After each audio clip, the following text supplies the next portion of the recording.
Bom, vamos para a classificação do atrito. Primeiro nós vamos ver a força de atrito cinético, que é a força de atrito que surge quando um corpo encontra-se em movimento sobre uma superfície qualquer. Eu separei a força de atrito cinético e estático em duas partes para não ficar muita teoria acumulada. Então observem. Classificação do atrito. Como já foi estudado, podemos analisar a força de atrito com base em duas situações: quando há deslizamento ou quando há tendência de deslizamento entre duas superfícies. Em cada um desses casos, a força de atrito recebe uma denominação diferente. No primeiro caso, a força de atrito é denominada força de atrito cinético e no segundo caso, de força de atrito estático.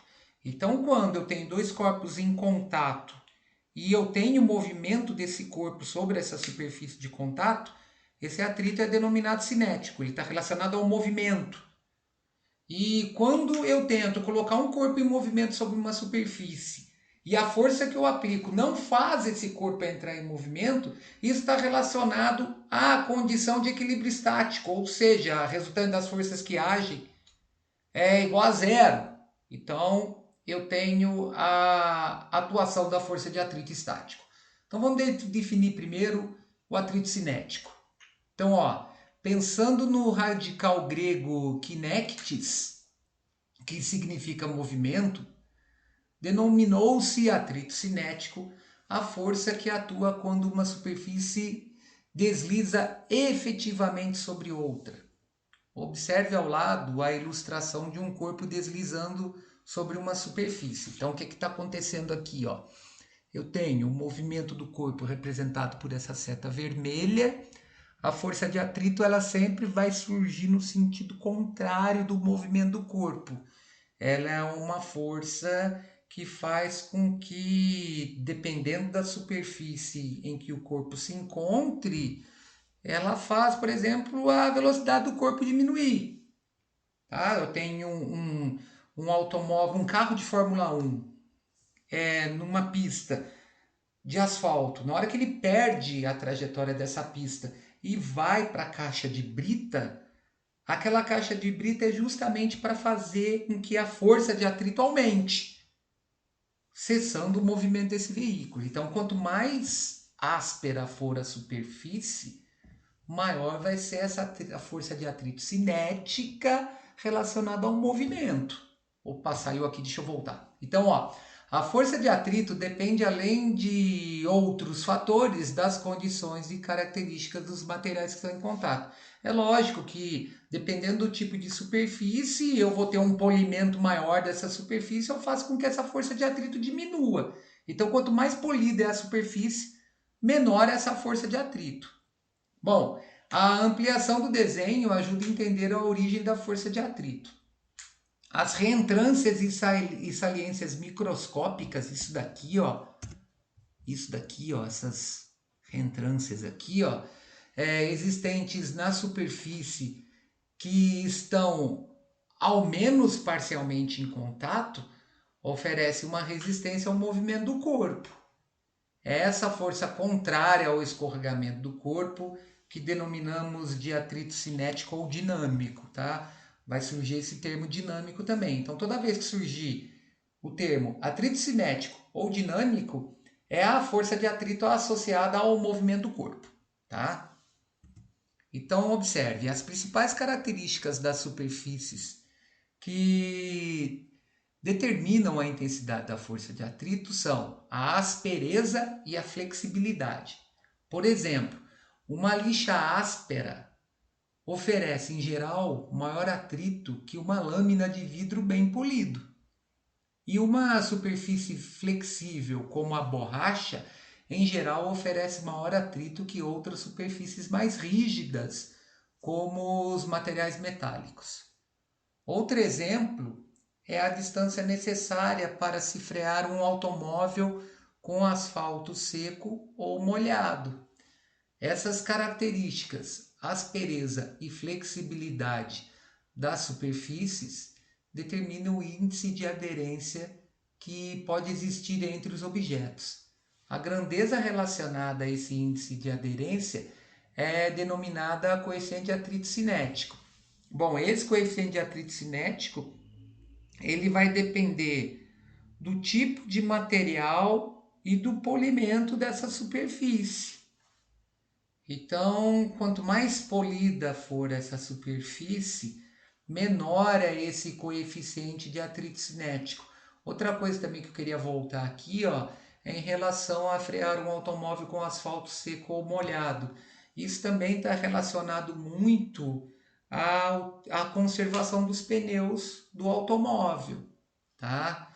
Quanto mais liso tiver esse pneu, ou seja, quanto mais desgastado tiver esse pneu,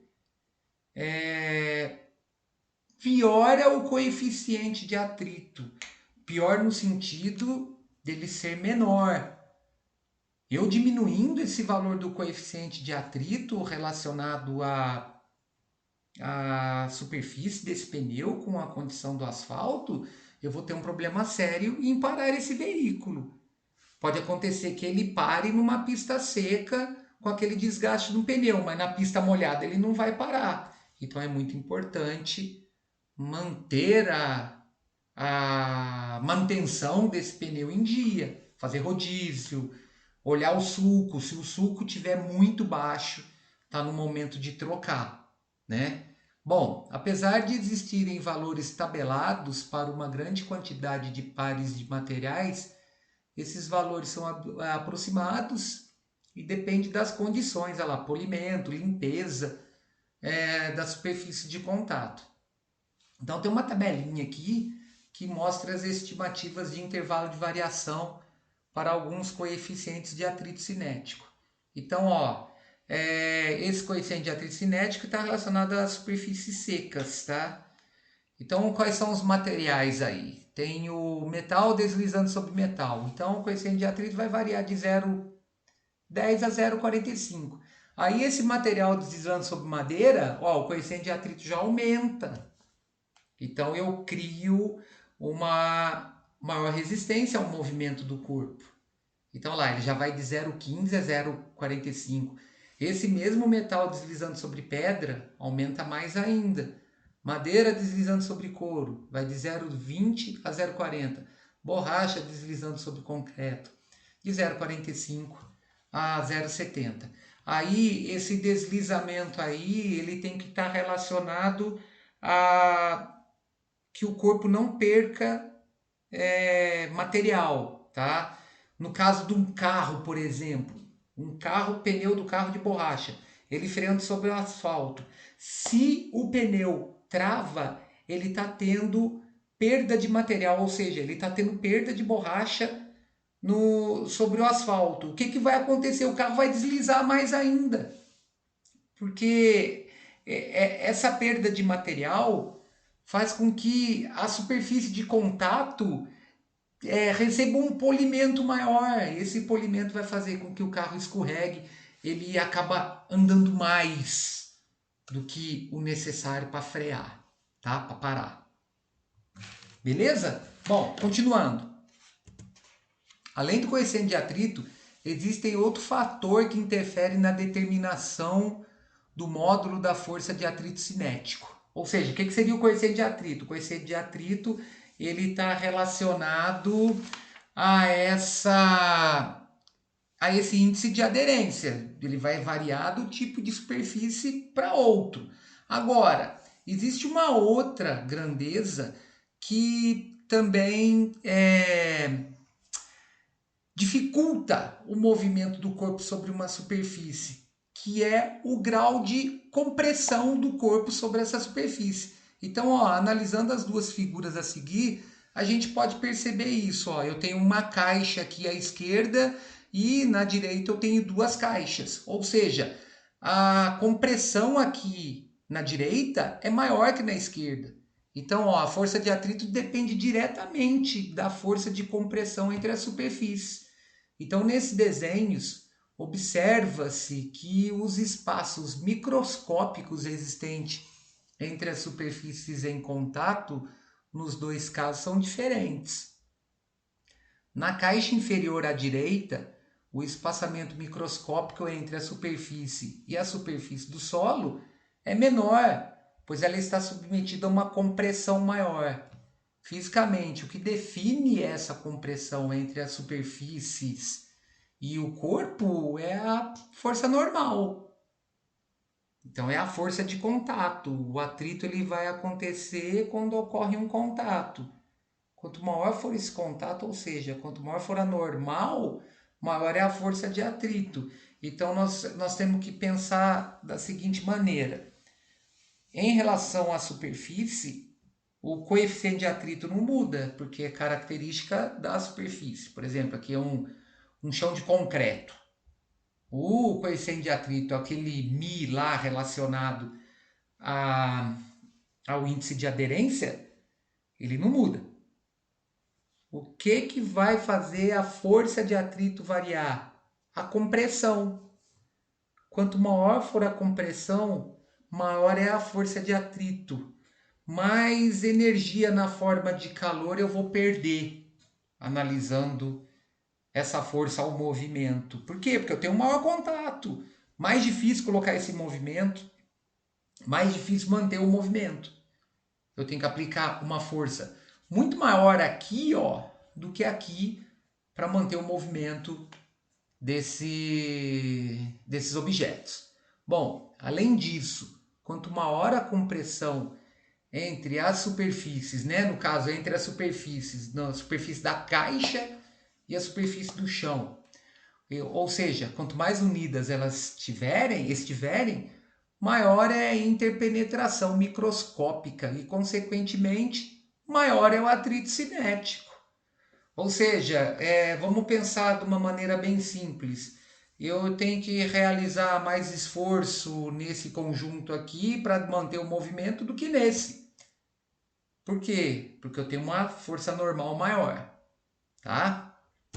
Bom, podemos concluir então que a força de atrito cinético, que é relacionada ao movimento, depende do coeficiente de atrito cinético, que é esse índice de aderência, né? O μc aqui, ó, e do módulo da força normal. Então, a força de atrito cinética ela é diretamente proporcional a esse coeficiente de atrito cinético e diretamente proporcional à força normal. A realização de inúmeros experimentos comprovou que a força de atrito cinético é diretamente proporcional a esses dois fatores, o que permite escrever a seguinte equação: a força de atrito cinético é igual ao produto do coeficiente de atrito cinético, que é normal. Por que ao produto? Porque ela é diretamente proporcional a esses dois fatores. Então, se eu aumento a compressão, eu aumento a força de atrito cinético. Se eu aumento a aspereza da superfície, eu também aumento esse coeficiente de atrito cinético. Agora, eu posso aumentar essa força de atrito variando apenas uma das grandezas. Por exemplo, no caso, se eu aumentar a normal, se eu aumentar a força de contato, eu aumento essa força de atrito cinético. Se eu mudar a superfície, no caso de uma superfície ser mais áspera que a superfície inicial, eu também vou aumentar essa força de atrito cinético. Beleza? Então, a gente encerra essa parte de atrito cinético aqui. Daqui a pouco eu volto com atrito estático.